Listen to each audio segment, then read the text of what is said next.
नमस्कार. नागपंचमी विशेष कोकणातील पारंपरिक पदार्थ खमंग सुवासिक हळदीच्या पानातील पातोळ्या बनवण्यासाठी सर्वात आधी पॅनमध्ये 1 चमचा तूप, त्यावर 1 वाटी ओलं खोबरं, अर्धी वाटी गूळ घालून गूळ वितळल्यावर वेलची पूड घातली. सारण तयार करून थंड होण्यासाठी बाजूला ठेवले. नंतर पॅनमध्ये 1 वाटी पाणी, चमचाभर तूप, चवीपुरते मीठ, पातोळ्या पांढरे शुभ्र दिसाव्यात म्हणून चमचाभर दूध घालून पाण्याला उकळी आल्यावर 1 वाटी तांदळाचे पीठ घालून उकड काढून घेतली.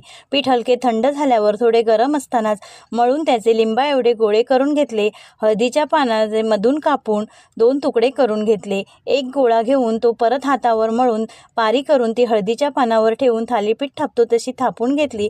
नंतर एका बाजूला सारण घालून सारण घातलेल्या विरुद्ध बाजूला पान मधून दुमडून हळूहळू कडा बंद करून घेतल्या.